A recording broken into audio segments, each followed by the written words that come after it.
সাবধান প্রিয় দিনী ভাই এবং মহিলা, মা ও বোনেরা, 8টি ভুল 8টি কাজ জীবনে কখনো করবেন না। যদি করেন তাহলে আপনার রিজিককে আল্লাহ কমিয়ে দিবে, আপনার রিজিককে আল্লাহ বন্ধ করে দিবে। আপনি সারা জীবন অভাব অনটনের মধ্যে থাকবেন। যতই আপনি ইনকাম করবেন, যতই আপনার ঘরের মধ্যে টাকা পয়সা আসবে, তত বেশি অভাব অনটন লেগেই থাকবে। জীবনে কখনো উন্নতি করতে পারবেন না যদি এই 8টি ভুল কাজের মধ্যে আপনি লিপ্ত থাকেন।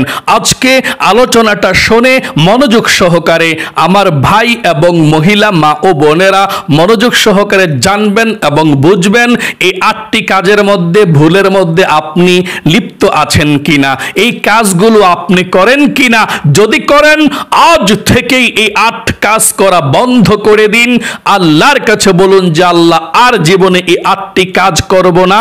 তাহলে আল্লাহ ক্ষমা করবে, আল্লাহ আপনাকে রিজিক দিবে, অভাব অনটন দূর করবে। অনেক মানুষ আছে তারা অভাব অনটন লেগেই থাকে। আল্লাহ এই 8টি কাজ করার কারণে আপনাদের রিজিককে সংকুচিত করে দেয়, কমিয়ে দেয়। অভাব অনটন আপনাদের ফ্যামিলির মধ্যে দিয়েই থাকে, কখনো উন্নতি করতে পারবেন না। তাহলে অবশ্যই এই 8টি কাজ সম্পর্কে আপনাদেরকে আজকে বলে দেব। গভীর মনোযোগ সহকারে শুনবেন ইনশাআল্লাহ। এবং কোন কাজগুলো করলে আল্লাহ রাব্বুল আলামিন আপনাদের রিজিকের মধ্যে প্রচুর বরকত দিবে, অভাব অনটন দূর করবে, অল্প দিনের মধ্যে ধনী হতে পারবেন, সেই কাজগুলো সম্পর্কেও বলে দেব।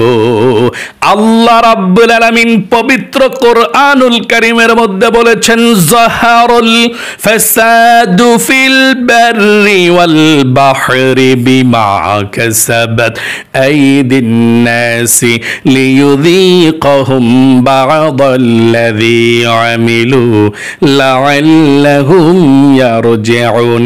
আল্লাহ বলেছেন, জল এবং স্থলের মধ্যে যেই সমস্ত প্রাণীগুলো আছে, প্রত্যেকটি প্রাণী তাদের নিজের হাতের কামাই সুফল এবং কুফলকে ডেকে আনে। আল্লাহ আপনাকে রিজিক দিতে চায়, আপনার অভাবকে দূর করতে চায়। আর আপনি এই 8টি কাজের মধ্যে লিপ্ত আছেন। এই 8টি ভুল করার কারণে আপনার রিজিকের সামনে ব্রেকেট পড়ে যায়, রিজিকের মধ্যে বাধা পড়ে যায়। আল্লাহ আপনার রিজিককে আরো কমিয়ে দেয়, রিজিককে আল্লাহ বন্ধ করে দিয়েছে। আজ থেকে এই কাজগুলো করবেন না, তাহলে রিজিকের যেই বন্ধ আছে সেই বন্ধটা কেটে যাবে, রিজিকের ব্রেকেটটা সরে যাবে, আপনার রিজিক আসা শুরু হয়ে যাবে নদীর জোয়ারের মতো। আল্লাহু আকবার। হাদিসের কিতাবের মধ্যে এসেছে, যদি আপনি যেই 8টি ভুল করলে আল্লাহ রিজিক কমিয়ে দেয়, অভাব অনটন লেগেই থাকে, রিজিককে আল্লাহ বন্ধ করে দেয়। 1 নম্বরে নবীজি বলেছেন, আপনি গুনাহ বা অবাধ্যতা কখনো করবেন না। গুনাহ বা অবাধ্যতা, আপনি যখন গুনাহ করবেন আপনার রিজিককে আল্লাহ কমিয়ে দেয়। যত বেশি গুনাহ করবেন তত বেশি রিজিককে আল্লাহ কমিয়ে দিবে, রিজিক থেকে বরকতকে আল্লাহ উঠিয়ে নেবে। আপনি বিপদের মধ্যে পড়ে যাবেন। আপনার দুনিয়ার মধ্যে থাকাকালীন টাকা পয়সা না হলে চলতে পারবেন না, মাথা ঠিক থাকবে না, মনের মধ্যে শান্তি লাগবে না, নিজে চলতে পারবে না, পরিবার সংসারকে চালাতে পারবেন না। এই জন্যে আপনার টাকা পয়সা ধন সম্পদের প্রয়োজন। আর যদি আপনি গুনাহের কাজের মধ্যে বেশি লিপ্ত থাকেন, আপনার ধন সম্পদের মধ্যে ব্রেকেট পড়ে যাবে, রিজিকের মধ্যে ভাটা পড়ে যাবে, আপনার রিজিক অভাব অনটন লেগেই থাকবে, টাকা পয়সা পাবেন না আর আপনি কষ্ট পাবেন। শুধুমাত্র গুনাহের কারণে আপনার রিজিককে আল্লাহ কমিয়ে দেয়, আপনার রিজিককে আল্লাহ বন্ধ করে দেয়। তাই জীবনে কখনো গুনাহ করবেন না। হাদিসের কিতাবের মধ্যে ইবনে মাজাহ শরীফে আছে, আল্লাহর নবীজি বলেছেন, গুনাহ যত বাড়বে রিজিক তত কমতে থাকবে। আপনি গুনাহ যত বাড়িয়ে দিবেন, অবাধ্যতা যত বাড়িয়ে দিবেন, আপনি যত অশ্লীলতা ছড়াবেন, করবেন কাজ, আল্লাহ রাব্বুল আলামিন আপনার রিজিককে কমিয়ে দিবে, রিজিককে এক সময় বন্ধ করে দিবে। কষ্টের মধ্যে আপনি পড়ে যাবেন, সুখ শান্তি পাবেন না। হারামের মধ্যে আরাম নেই, একটি কথা আছে। তাহলে প্রিয় দিনী ভাই এবং মহিলা, মা ও বোনেরা, এক নম্বরে গুনাহকে ছেড়ে দিতে হবে।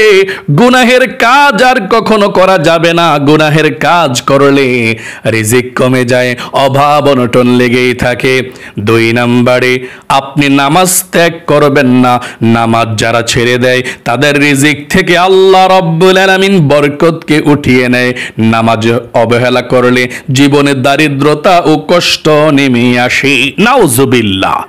আপনি নামাজকে ছেড়ে দিবেন না। দুই নম্বরে নামাজকে ছেড়ে দিলে অভাব অনটন ওই ঘর থেকে ছাড়ে না। চেষ্টা করছে ছেলে, সন্তান, স্বামী সবাই, কিন্তু অভাব অনটন দূর হয় না। ওই যে ঘরের মধ্যে নামাজ নাই। আপনি নামাজে অবহেলা করলে, নামাজ ছেড়ে দিলে আল্লাহ রিজিক থেকে বরকতকে উঠিয়ে নেয়। আপনি আল্লাহর হুকুম মানবেন না, আর আল্লাহ আপনাকে রিজিক দিবে, ধন সম্পদ দিবে, সুখে থাকবেন, এটা হতে পারে না। আপনি আল্লাহর হুকুমকে কখনো ছেড়ে দিবেন না। নামাজ হলো মুমিনের সবচেয়ে বড় ইবাদত। ইসলাম ধর্মের মধ্যে যত ইবাদত আছে, সবচেয়ে বড় ইবাদত হলো নামাজ পড়া। সকলে বলি সুবহানাল্লাহ। এই নামাজকে যদি আপনি ছেড়ে দেন, রিজিককে আল্লাহ কমিয়ে দিবে, কারণ নামাজ সবচেয়ে বড় ইবাদত।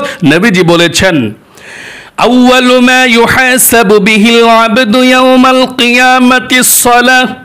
কিয়ামতের দিন আল্লাহ রাব্বুল আলামিন বান্দা বান্দীদের যত হিসাব নিবে, সর্বপ্রথম যেই ইবাদতের হিসাব নিবে সেই ইবাদতটা হচ্ছে নামাজের হিসাব নিবে। সকলে বলি সুবহানাল্লাহ। শুধু তাই নয়, জান্নাতকে আল্লাহ অপূর্ব করে সৃষ্টি করেছে, অনেক সুন্দর করেছে।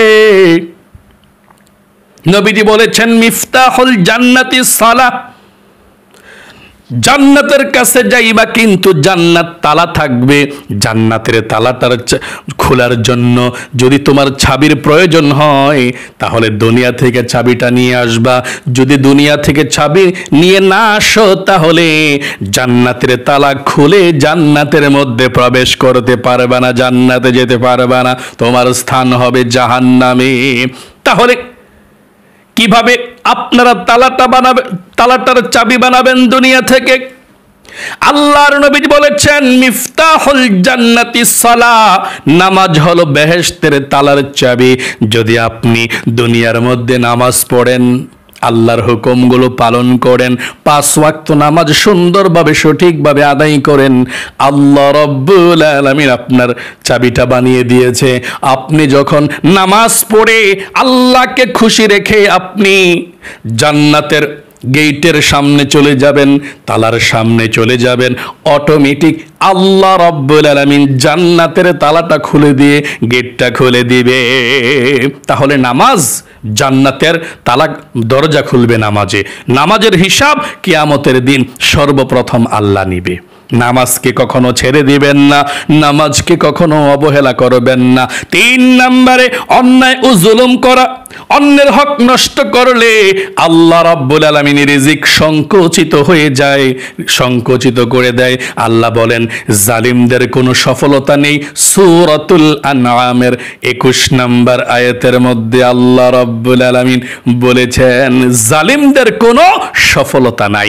যতই সফলতা দেখেন, কিন্তু যারা জালিম, যারা জুলুম করে, যারা অন্যের হক নষ্ট করে, যারা টাকা পয়সা, ধন সম্পদ, জায়গা জমিন মানুষের নষ্ট করে লুণ্ঠন করে খায়, তাদের উন্নতি নাই। তারা কখনো ধনী হতে পারে না। ধনী হলেও ফকির হয়ে যায়, অভাবের মধ্যে পড়ে যায়, মনের মধ্যে অশান্তির মধ্যে পড়ে যায়। আল্লাহ তাদেরকে দুনিয়ার মধ্যে মনের দিক দিয়ে শান্তিতে থাকতে দেয় না। জালিমদের কোনো সফলতা দুনিয়ার মধ্যেও নাই, আখিরাতের মধ্যেও নাই। এই জন্যে কখনো অন্যায় করবেন না, কখনো জুলুম করবেন না, কখনো কাউকে কষ্ট দিবেন না, অন্যের হক কখনো নষ্ট করবেন না। অন্যের হক নষ্ট করলে আল্লাহ রিজিককে আপনার কমিয়ে দিবে, কারণ আল্লাহর কাছে আপনি ক্ষমা চাইলে আল্লাহর হক নষ্ট করলে আল্লাহ ক্ষমা করবে। কিন্তু মানুষের হক নষ্ট করলে মানুষ যদি আপনাকে ক্ষমা না করে, স্বয়ং আল্লাহ রব্বুল আলামিনও আপনাকে ক্ষমা করবে না।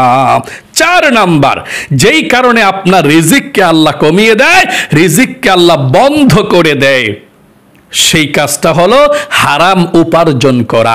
জীবনে কখনো হারাম উপার্জন করবেন না। সুদ খাওয়া, ঘুষ খাওয়া, প্রতারণা করা, এসবের কারণে রিজিক বন্ধ হয়ে যায়, অভাবের মধ্যে আপনাকে আল্লাহ ফেলে দেয়।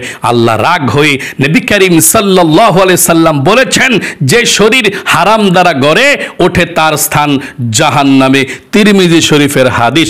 সকলে বলি নাউজুবিল্লাহ। আপনি যদি হারাম উপার্জন করেন, হারাম খান, ঘুষ খান, সুদ খান, হারাম উপার্জন করেন, তাহলে আপনার শরীরটা জাহান্নামের উপযুক্ত হয়ে গেল। আপনি যতই হারাম খান, যতই কিছু খান, আস্তে আস্তে দেখবেন আল্লাহ আপনার রিজিককে চাপিয়ে আনছে। আস্তে আস্তে আপনি কঠিন বিপদের মধ্যে পড়ে যাচ্ছেন। এক সময় হঠাৎ করে আপনার চতুর্দিক থেকে রিজিক বন্ধ হয়ে যাবে। এখন আল্লাহ কমিয়ে দিবে আস্তে আস্তে। হারাম উপার্জন, সুদ, ঘুষ, কখনো অন্যের হক নষ্ট করা কখনো সফলতা এনে দেয় না, মানুষকে বিপদের দিকে ঠেলে দেয়। এই জন্যে কম খাবেন, সুদ খাবেন না, ঘুষ খাবেন না, প্রতারণা করবেন না, কম খাবেন, হালাল খাবেন, আল্লাহর পথে চলবেন ইনশাআল্লাহ। 5 নাম্বারে, যেই কারণে আল্লাহ রিজিককে কমিয়ে দেয়, রিজিককে বন্ধ করে দেয়, কৃতজ্ঞতা না করা।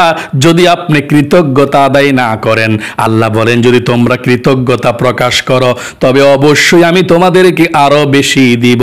সূরা ইব্রাহিমের মধ্যে এসেছে। আপনি কৃতজ্ঞতা প্রকাশ করবেন, আল্লাহর শুকরিয়া আদায় করবেন। লা ইন শাকারতুম লাযীদান্নাকুম ওয়া লা ইন কাফারতুম ইন্না আযাবি লাশাদীদ। যদি আপনি আল্লাহর শুকরিয়া, কৃতজ্ঞতা আদায় করেন, আল্লাহ আপনার রিজিকের মধ্যে আরো বরকত দিবে। যদি আপনি খাবার খেয়ে বলেন আলহামদুলিল্লাহ, আল্লাহ তুমি খাওয়াইছ, তাহলে আল্লাহ আপনাকে আরো ভালো খাবার খাওয়াবে। আপনি যদি বলেন আলহামদুলিল্লাহ তুমি আমাকে ভালো রেখেছ, আল্লাহ আরো ভবিষ্যতে আরো ভালো আল্লাহ আপনাকে রাখবে। এই জন্যে আপনি আল্লাহর কৃতজ্ঞতা প্রকাশ করবেন। আপনি যেমনই আছেন, আপনার স্থানের মধ্যে যেভাবে আছেন, আলহামদুলিল্লাহ, আল্লাহ তুমি আমাকে ভালো রেখেছ, আল্লাহ তুমি আমাকে হাত পা দিয়েছ, সুস্থ রেখেছ, ভালো রেখেছ। ভালো ভালো পজিটিভ দিকগুলো নিয়ে চিন্তা ভাবনা করবেন। আল্লাহ তুমি আমাকে অনেক ভালো রেখেছ, আমার সুস্থ হাত দিয়েছ, পা দিয়েছ, চক্ষু দিয়েছ, কর্ণ দিয়েছ, হাঁটতে পারি, চলতে পারি, চিন্তা করতে পারি, খেতে পারি। এইভাবে আল্লাহর যে নিয়ামত দিয়েছে আল্লাহ, এগুলো নিয়ে চিন্তা করবেন আর শুকরিয়া আদায় করবেন আল্লাহর কাছে। আল্লাহ তাআলা আপনার নিয়ামতকে বৃদ্ধি করে দিবে। যদি অকৃতজ্ঞতা করেন, খাইলাম না, পাইলাম না, টাকা নাই, পয়সা নাই, এই নাই, সেই নাই, তাহলে আল্লাহ আপনার রিজিককে আল্লাহ কমিয়ে দিবে, এক সময় বন্ধ করে দিবে। 6 নম্বরে, আত্মীয়তার সম্পর্ক ছিন্ন করা। নবী করিম সাল্লাল্লাহু আলাইহি সাল্লাম বলেছেন, যে চায় তার রিজিক ও আয়ু বৃদ্ধি পাক, সে যেন আত্মীয়তার সম্পর্ক ছিন্ন না করে।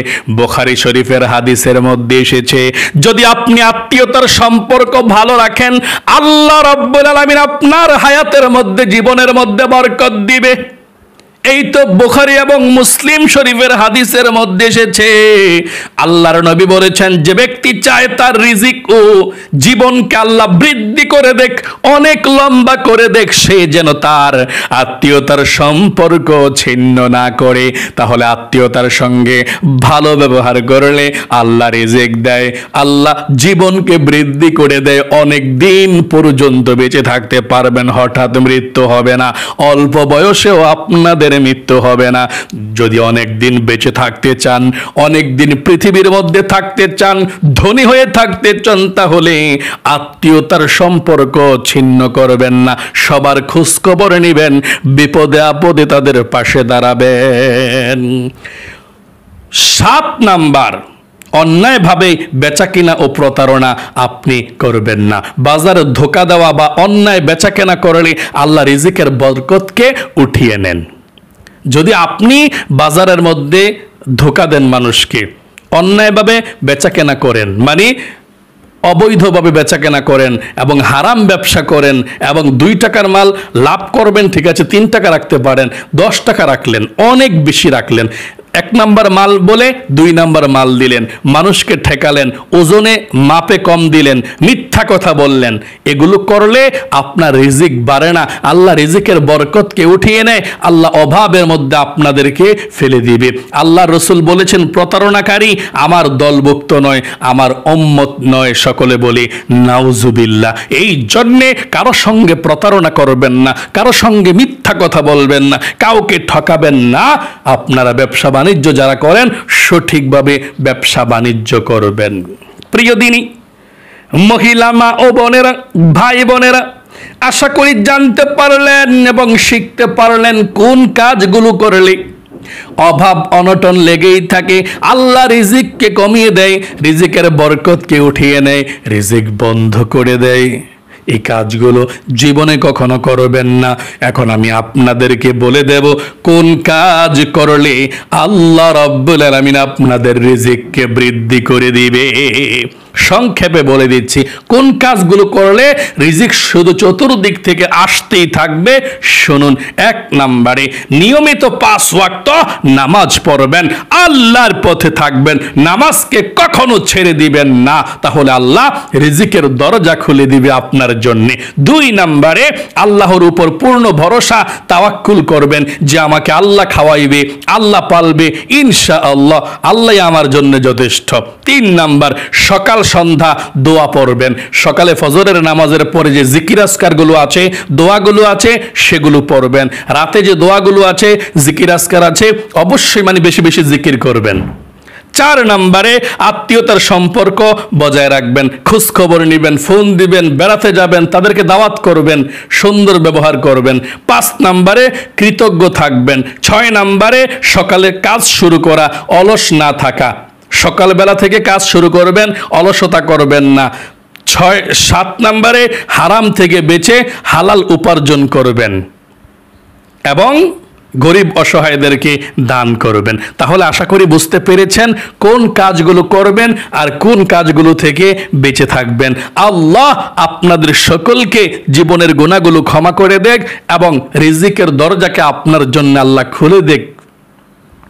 আপনাকে আল্লাহ ধনী বানাক, অভাব দূর করুক, আপনার জীবনকে সুন্দর করুক। সকলে কমেন্ট বক্সের মধ্যে লিখবেন আমিন এবং ভিডিওতে একটি লাইক দিবেন। যারা কমেন্ট বক্সের মধ্যে আমিন লিখেছেন, ভিডিওতে একটি লাইক দিয়েছেন, আল্লাহ তাদেরকে তুমি কবুল করো, মঞ্জুর করো, জীবন একবার মক্কা মদিনায় নাও, লক্ষ লক্ষ টাকার মালিক বানিয়ে দাও, আমিন। আজ এ পর্যন্তই, আবারও অন্য কোনো ভিডিওতে দেখা হবে ইনশাআল্লাহ। সেই পর্যন্ত আপনাদের সকলের সুস্বাস্থ্য আল্লাহর কাছে কামনা করে আজ এখানে বিদায় নিচ্ছি। আসসালামু আলাইকুম ওয়া রাহমাতুল্লাহি ওয়া বারাকাতুহু।